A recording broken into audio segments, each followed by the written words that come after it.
la semana de la última rosca, los miércoles internacionales, y quién mejor que él para darnos un panorama de lo que está sucediendo en el mundo, el licenciado Joaquín González con nosotros. ¿Cómo le va, don Joaquín? Muy felices vacaciones, muy feliz 2025, bienvenido a la última rosca. Muchísimas gracias, un placer estar de vuelta para comenzar este 2025 de la mejor manera. Así que bueno, ¿cómo están por allá? Has venido más cordobés que antes. Vos, mirá, se ve que el litoral catarinense me devolvió Los orígenes. las vibras. ¿Cómo estás, Joaquín? Todo bien por suerte. Bueno, arrancamos con una información que tenés que saber, que hemos incorporado a Sol y a la mesa, así que también se va a sumar a las preguntas internacionales. Y yo, para no perder tiempo, sobre todo teniendo en cuenta de que ha sido un mes donde han pasado tantas cosas que no nos va a alcanzar este programa para repasarlas. Pero quisiera preguntarte sobre algo que trabajamos mucho, que consultamos mucho el año pasado, que tiene que ver con el conflicto originado entre Gaza e Israel, y se dio un desenlace o una primera parte de este desenlace compuesto de 3 partes justamente, con la liberación de los rehenes. ¿Qué opinión tenés sobre esto? Y ya de por sí un alto el fuego y un retorno tanto de rehenes como de las personas que estaban lejos de su hogar por el conflicto es sumamente positivo. Empiezan pensando de dónde empezamos, ¿no? Y en dónde estábamos. Bueno, a mí me deja igualmente pensar en el después, me deja serias dudas. No solo principalmente porque los actores un poco que desencadenaron esto siguen vigentes y que quizás la respuesta en pos de traer a los rehenes de vuelta no significa la desaparición, por una parte la desaparición de Hamas, ni que tampoco deje de tener control sobre Gaza. Pero también lo que sigue preocupando, yo creo, es un poco la situación, por lo menos, esta es mi opinión, quizás no la de obviamente los líderes o los poderes globales, ¿no? Sí. ¿A qué hogar retornan las personas desplazadas, ¿no?, de Gaza? Palestinos y palestinas que no pertenecían a Hamas. ¿A qué lugares retornan, no? El escenario después de un año, un poco más de un año de guerra, es muy diferente. Vemos la desolación de las imágenes, entonces no se vuelve un hogar. Y esto yo no lo pongo como una cuestión a dónde vuelven los rehenes, por ejemplo, israelíes, que muchos de ellos murieron y todavía no sabemos en qué estado están, muchos de ellos menores también, muchos de ellos después de haber pasado vejaciones tremendas e inimaginables, pero también desde la otra parte a dónde se vuelve y cuál es el recorrido. Yo diría que después de un año, aquella solución que se han planteado tanto, no solo la comunidad internacional, pero organizaciones palestinas como organizaciones hebreas e israelíes de la solución de los dos estados, y seguramente está cada vez más lejos. Sí, Pero bueno. vos sabés que creo que la expresión, esto es un campo, una zona de guerra, se ajusta de la mejor manera. Cuando vemos imágenes de cómo ha quedado Gaza, suponiendo que estas 3 partes, donde la primera es entrega o intercambio de rehenes y una segunda que viene una especie bueno, tracemos una línea, ¿qué te toca hoy y qué me quedo yo? En todo eso han destruido toda una sociedad, además de lo humanamente posible, han destruido en cuanto a edificación y demás. ¿Estaríamos hablando de que Gaza puede seguir siendo Gaza o debería ajustarse a partir de esta realidad a otra cosa? Y yo creo que hay un interés claro, quizás un poco, obviamente no publicitado desde el gobierno israelí. Hablábamos antes un poco de la génesis del conflicto y cómo se desarrolló y las sucesivas guerras que tuvieron con otros estados árabes, como la Guerra de los 6 días, del papel no de los colonos, ¿no? De los asentamientos judíos que se daban en estas zonas que han sido un poco tomadas, que Israel no ha devuelto. No estoy hablando tanto de Gaza, sino quizás el norte de Siria también, como los altos del Golán, pero lo que ha habido siempre es como un retraimiento de las zonas palestinas y una ocupación progresiva y mayor de asentamientos israelíes en el área. Bueno, no hay que desconocer el peso político que tienen estos colonos, ¿no? Dentro del gabinete israelí. Entonces, esto que hablamos de la progresión de pasos hacia adelante es muy difícil después hacer pasos para atrás, porque implicaría decir, bueno, despejamos la zona en Gaza, pero también ayudamos a la reconstrucción de lo que se ha destruido. Esto yo no creo que suceda, no lo veo sucediendo. Lo que veo es quizás más desplazamientos, cada vez peores condiciones de vida, y recordemos también que el gobierno israelí está cada vez más objetando el papel de la ONU y de los organismos creados al respecto, que era la única ayuda humanitaria que están recibiendo los palestinos. Obviamente con cierto beneplácito del gobierno israelí, porque si no, no ingresa en esa zona. Pero la misión, de hecho, el gobierno israelí le puso fin, o le quiere poner fin, a la misión de ayuda ahí en Palestina de Naciones Unidas, ¿no? Lo cual implica todavía un peligro mayor, porque es la única ayuda humanitaria, el único conducto de entrada de alimentos y de medicinas hacia esas personas. Joaquín, en este sentido, otra de las cosas que suceden y que obviamente tienen estricta relación con lo que está sucediendo en Gaza también, es la asunción de Donald Trump el pasado 20 de enero y que obviamente va a tomar una decisión en relación a la postura de Estados Unidos con el conflicto en Palestina, ¿no? La diferencia de Trump con la gestión Biden es que esta idea de despoblar Gaza y de hacer esta movilización sería una propuesta que apoyaría a Estados Unidos y que obviamente quedaría ligada al apoyo que hace a la región en cuanto a la actividad que tiene Estados Unidos en esta zona. ¿Vos cómo ves que se va a dar de aquí en más esta situación, viendo un Trump que ha cambiado su mirada de la política exterior y que obviamente tiene otra mirada de la política internacional con los conflictos que se están dando? Sí, es muy interesante porque, bueno, lo planteó un poco en su discurso y luego en las entrevistas, en las conferencias de prensa. De hecho, cuando le preguntan por Palestina, más o menos que habla sobre un lugar donde se podría poner un resort, ¿no? Claro. Dice, bueno, parece la verdad que un muy lindo lugar. Yo no sé por qué hay tanto, perdón que lo diga en criollo, no sé por qué hay tanto quilombo, un poco más dice así.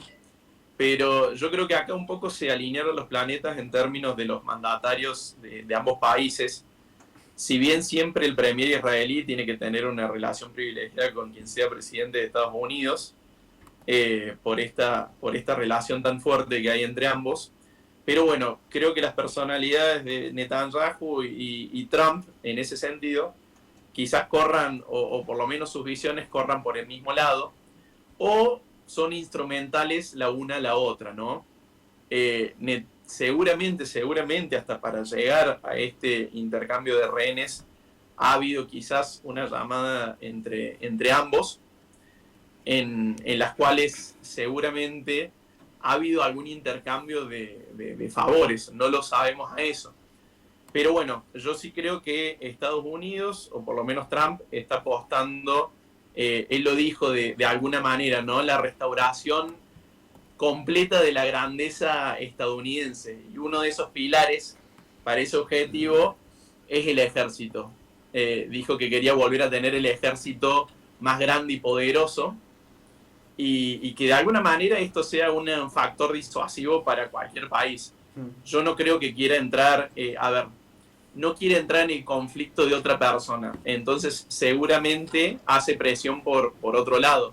De hecho, tampoco en el discurso mencionó el conflicto con Ucrania, ¿no? Lo que da un poco a entender que está reconociendo cierto esquema tripolar de las fuerzas en el mundo, ¿no? Uh-huh. Por su parte Rusia y por la otra parte China, cada uno en su patio o en su espacio vital. Y bueno, De Siria también ha hablado, cosa que no es menor, y ha dicho que Siria tampoco es su problema, que de alguna manera lo van a tener que solucionar, pero que tampoco ahí se van a meter, a menos que ponga en peligro algún interés estadounidense. Joaquín, hola, voy a inaugurar mi pregunta, ¿cómo estás? Bueno, te quiero preguntar, obviamente la noticia de Trump, de la asunción de Trump, generó mucha polémica. Yo quiero saber, desde tu perspectiva, ¿qué diferencias encontrás entre esta segunda etapa de Trump con las primeras medidas y la primera de la anterior, digamos? ¿Cuál, según tu criterio?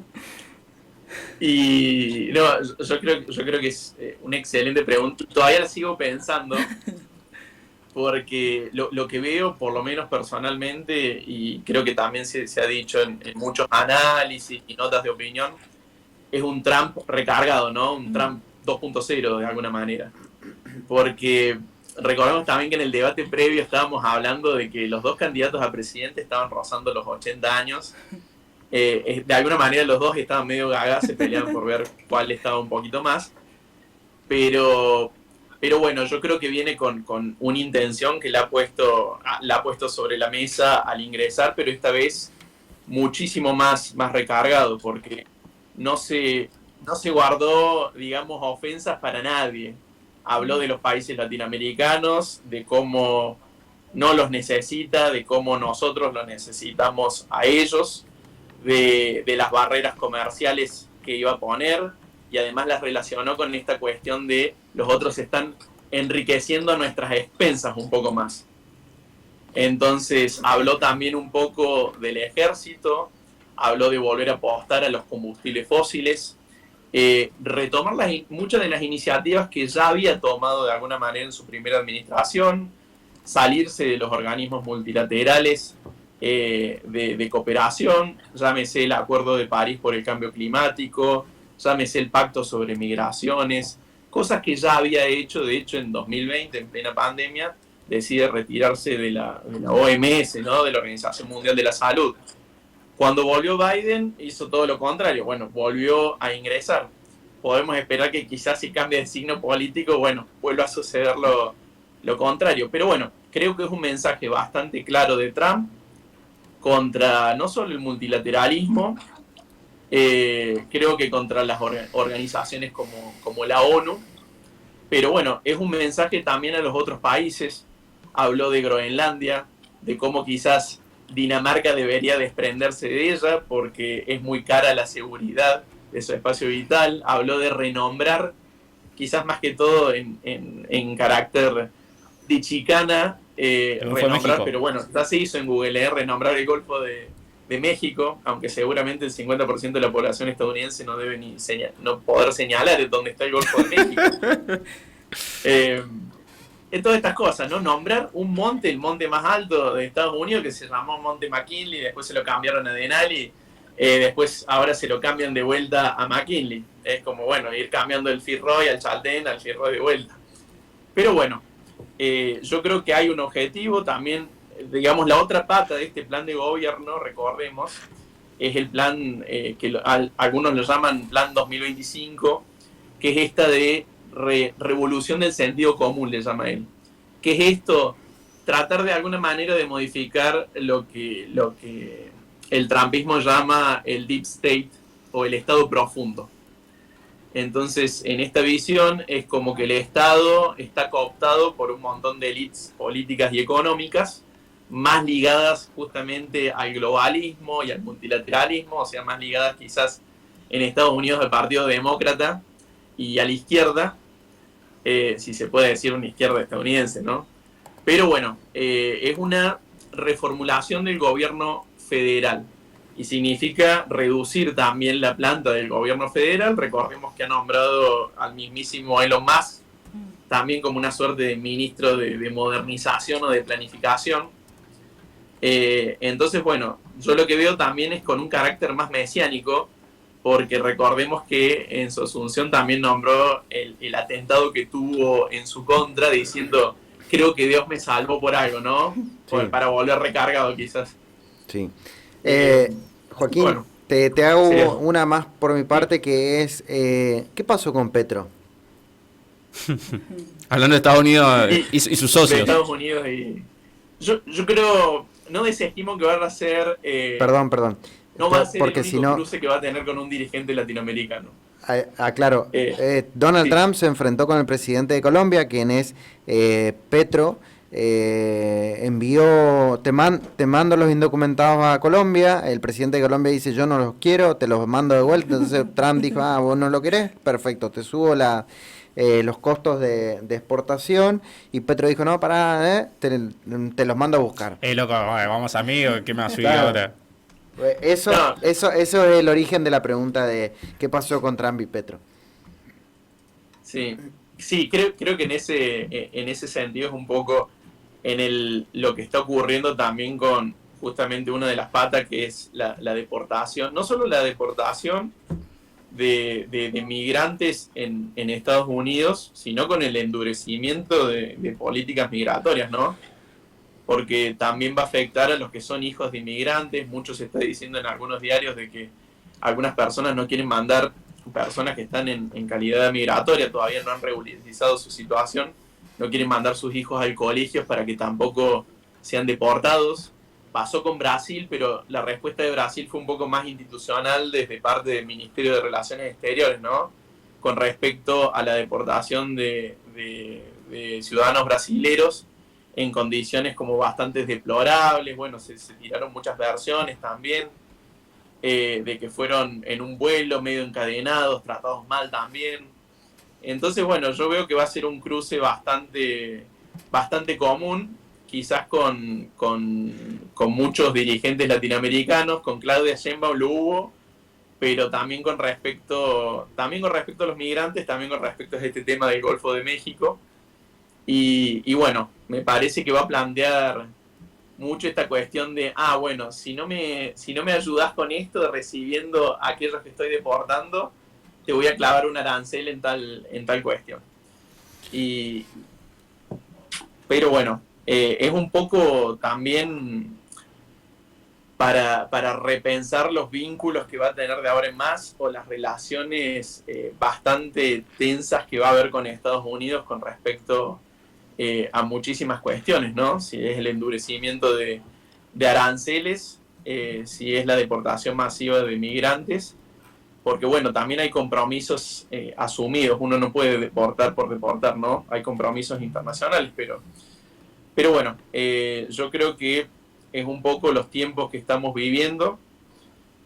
Son discursos muy duros, pero que también tienen su reflejo en la realidad, ¿no? Y no solo está pasando en Estados Unidos, son discursos que se plantean en Europa, en algunos, las fuerzas quizás de extrema derecha. También da para pensarlo, ¿no? Voy a traer a colación nomás un ejemplo muy rápido, que es el que pasó en Francia.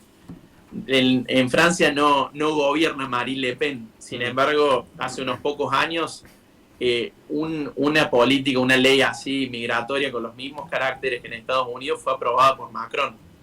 ¿Con qué objetivo? Congraciarse con el partido de Marine Le Pen y las fuerzas de derecha. ¿Lo hizo? No lo hizo. Lo único que le dijo Marine Le Pen fue: bueno, buenísimo por el presidente, nos va a hacer un poco más fácil la vida cuando lleguemos al poder. Joaquín, como siempre, un gusto. Muchísimas gracias por estar con nosotros, como siempre. ¿Te vas al Monumental hoy o mirada de casa nomás? Desde acá, desde casa, así no me hierve un poco la sangre y lo miramos tranquilo y puedo tener el té de boldo al lado. Gracias, Joaquín, abrazo enorme. Chao. Muchas gracias, buena Nos semana. vemos. Que estés Gracias, muy bien. igualmente. Chao.